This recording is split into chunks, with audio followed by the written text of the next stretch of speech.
ശരിക്കും അങ്ങോട്ട് കേൾക്കുന്നില്ലല്ലോ. ശോ, എന്തായാലും എന്തോ പ്രശ്നമുണ്ട്, അതുറപ്പാ. അമ്മു, അമ്മു, ഇങ്ങ് വന്നേ. ഡേ, അപ്പുറത്തെ മാളുവിൻ്റെ വീട്ടിലെ എന്തോ ഒരു ഒച്ചപ്പാട് കേൾക്കുന്നില്ലേ? എന്തോ ഒരു പ്രശ്നമുണ്ട് അവിടെ. ഒച്ചപ്പാടോ? എവിടെ നോക്കട്ടെ. അതവളുടെ ഭർത്താവിൻ്റെ ഒച്ചയാ. അയാൾക്ക് മേലെ സംസാരിക്കാൻ അറിഞ്ഞൂടാ. അതൊന്നുമല്ല, ഒച്ചത്തിൽ സംസാരിക്കുന്ന എപ്പോഴാ? വഴക്കിടുമ്പോൾ അല്ലേ? അപ്പം അവിടെ എന്തോ വഴക്ക് നടക്കുന്നുണ്ട്. നിനക്ക് വേറെ പണിയൊന്നുമില്ലേ?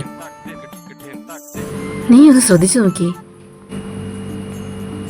കേട്ടോ കേട്ടോ, അവൻ വന്നില്ലേന്നല്ലേ ചോദിച്ചേ?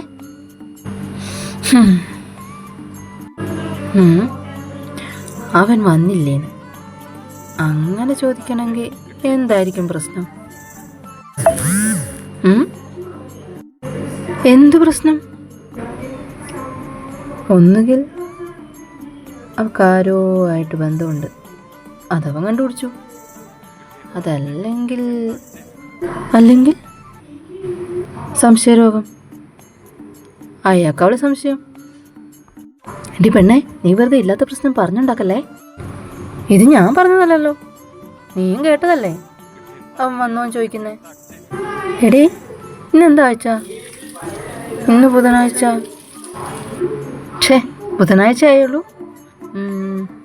കുടുംബശ്രീ ആകാൻ ഇനിയില്ലേ 2 ദിവസം? അതുവരെ ക്ഷമിക്കാൻ എനിക്ക് പറ്റത്തില്ല. ഇപ്പം തന്നെ ഗ്രൂപ്പിലിട്ടേക്കാം. ഇവളെന്തൊക്കെയാ പറഞ്ഞിട്ട് പോയത്? ഇങ്ങനെ പോയാൽ അധിക നാൾ ഇവിടെ താമസിക്കാനാവൂല. വീട് മാറുന്നതാ നല്ലത്.